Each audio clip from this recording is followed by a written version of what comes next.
Welcome back, everyone. This is Rabbi Zaboulani with Parasha Study Plus. We are continuing our learning with Rabbenu Avraham ben Harambam on the Parasha. The topic is generosity from Avraham Avinu. As we mentioned last week, unfortunately, we do not have Rabbenu Avraham's direct commentary on Parasha Noach and Lecha, and so we will be learning from Rabbenu Avraham from his book Maspik Leovdei Hashem, and we will be analyzing his incredible thoughts from his namesake, Avraham Avinu, on the topic of Nedivut. Bezrat Hashem, next week, we'll resume his commentary a little bit more closer to the text of analysis for Parashat Vayera. In the meantime, we're learning from Avraham Avinu, Ve'alecha litbonen b'toldot Avinu ha'atzil Avraham asher yasad et minhag Nedivut.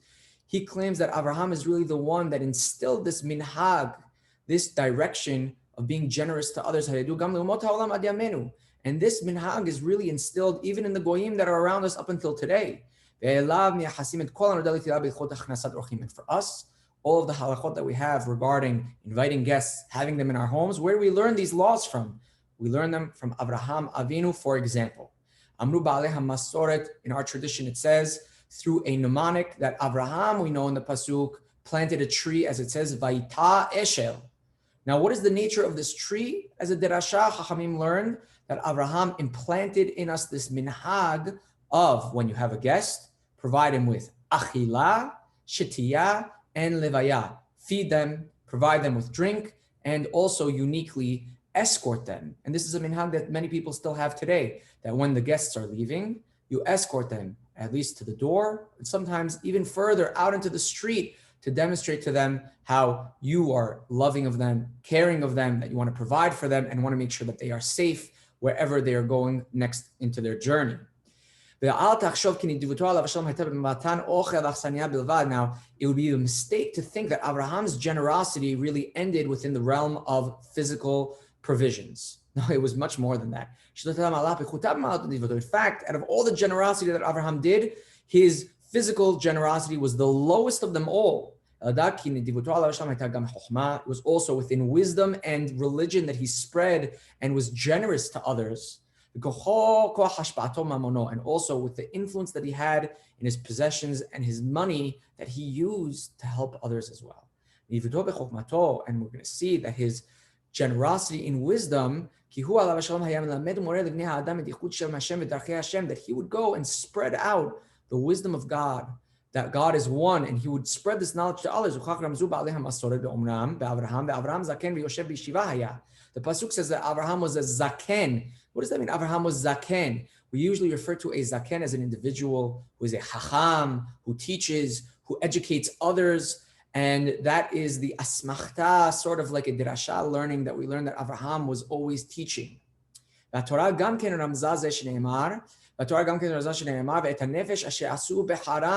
We have a very unique pasuk that says that the souls that Avraham made in Haran, as Targum Onkelos translates, that this was Yad Nafshata de'sha'avidu le'oraita beHaran. These were the souls that Avraham developed and brought them closer to the Torah that he made in Haran, indicating to us that Avraham was spreading the knowledge of God, that he was generous in the wisdom that he had, and he spread it out to the world. There's also a very special pasuk which indicates to us why is it that God chose Avraham in the first place. The Peshat of the Pesukim starts with Avraham at the age of 75, which Hashem says to Avraham, Lech lecha me'artzecha u'mimoletecha. Leave, Hashem chose Avraham. But why? What made Avraham so unique? The Pesukim do not indicate that to us until later in the pasuk dativ, that God knew God knew that Avraham, who would be the chosen one, would not just keep all that God had taught him to himself, but rather he would spread it to his descendants. He would educate others, and that is what made Avraham so unique, so deserving of being chosen by God. And as we have seen, Avraham was not only generous with his money, not only generous with his wisdom, he was also generous with his influence, with his resources. As the Torah says, Vayarek et hanichav yelidei beto. When Lot was captured, what did Avraham do? He brought together all of the people that he had influenced, that owed him, And he told them, I need your help. I need you guys to come and help me and to get Lot back. And he basically asked for a favor from others. His influence was used in order to help out Lot. And that is also a unique form of generosity. To be generous through the influence that you have, use the resources you have to help others. And we also learned that Lot followed in the ways of Abraham. We see that through the visions that Lot had. If you'd like to learn more about the visions that Abraham had and that Lot had, you can see Rabbi Harold Sutton in Parasha Study Plus on Harambam, in which he very beautifully elaborates how Rambam, and thus we see Rabbenu Abraham's opinion was that an individual, a human being, could not have a physical encounter with an angel. Angels are purely spiritual, but rather the encounters between man and angel was done through hazon, through a vision, through a form of nevuah, and how those encounters took place through nevuah, even though they sound very physical, is explained by Rabbi Sutton in those videos. Either way, we see that Lot would gather in these different guests, and he would even sort of offer in replacement for their safety, the safety of his daughters. And Rabbeinu Avraham demonstrates to us that even though Lot followed in the ways of Avraham, that he was so generous, that he was so giving, he did so in an exaggerated and inappropriate way. It was over-exaggerated. It was too much. He learned it from Abraham, but took it to an extreme that was inappropriate. And thus we see that there must be a balance with the way in which you do good for others, in the way in which you do chesed to others requires wisdom, requires a balance in order to do it the proper way. Abraham had that balance, learned from Abraham, but was a little bit exaggerated in the way that he did it. And we see that Abraham was very willing to give up his possessions and his money. And we learn this from when the angels come to him. Abraham says, I'm going to give you a little bit of water. And then it says, I'm going to give you bread and you're going to eat as you pass by. And from here we see, and see, oh, you're passing by, of course I'm going to do this for you.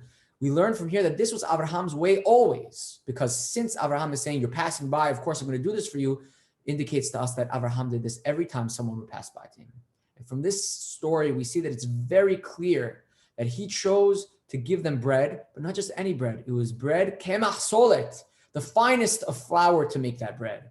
And he would make so much, shalosh se'in, even though there were only 3 people, he provided for them a quantity that was much more than what they were needed. And this incredible quality of being nadiv is also part of the quality of bitachon, of trust in Hashem. Because at the end of the day, if you truly trust in Hashem, if you truly trust that there is something much more in the world than just amassing physical qualities and physical possessions, you will have bitachon in Hashem and give those physical things to others and know that at the end of the day, you will still be taken care of.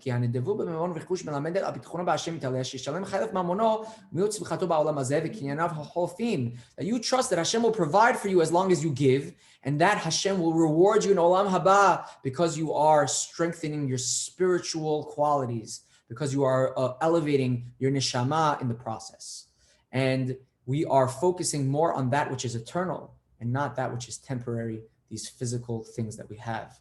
And anyone who is very stingy in these matters, it demonstrates to us that this person doesn't have bitachon. He doesn't truly trust that Hashem will provide for him if he does good. And he doesn't trust that there's something waiting for him in Olam Haba, that spiritual component, which is so much more valuable, so much more worthy of engaging in and investing in. And when you influence others, this also shows that you have bitachon, because when a person amasses influence, when he has resources at his disposal, and if you use those resources to help others, you may feel that, wait a second, why should I help these other people to become more influential? That's taking away from my influence. No, have bitachon, that you should use your influence to help others, and that it's not going to detract v'shelo titma'et from your influence, and it will not make you weaker just because you're helping others to become stronger. And if you are stingy in this respect, and if you are hesitant to help others because you think that they will become more influential than you, that is also a demonstration that you have a lack of trust in Borei Olam.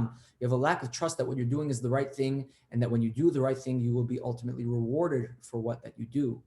And the same thing goes with wisdom. Many people think that because I have wisdom, I want to keep the wisdom to myself.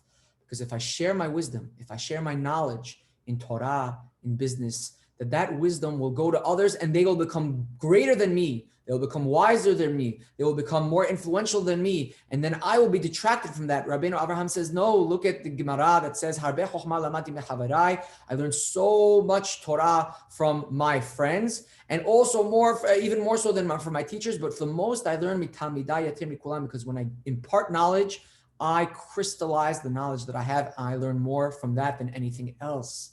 And this shows how giving wisdom will never hurt you. And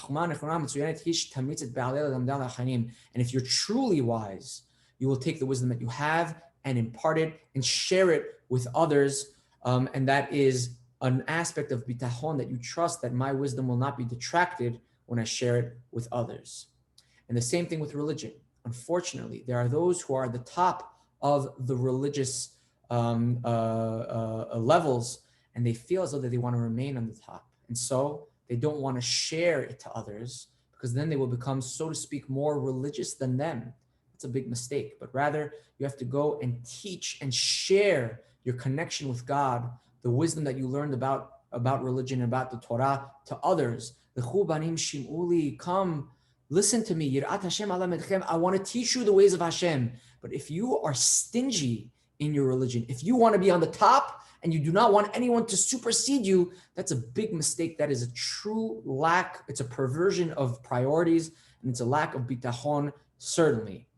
Be'ezrat Hashem, we should learn from Avraham Avinu how to be generous in all aspects of our life. Generous with our possessions, generous with our money, generous with our influence, and generous with our knowledge, with our religion, to elevate those around us. Do not make the mistake that when you elevate others, that brings you lower, but rather it only elevates you even more. It gives you more zechut. It makes what you have even more valuable, and the reward in Olam Haba as well. For more classes on all matters of Tanakh, please visit Tanakh Study and join us for next week, Be'ezrat Hashem, on Rabbenu Avraham ben Harambam on Parashat Vayera. Have a great week.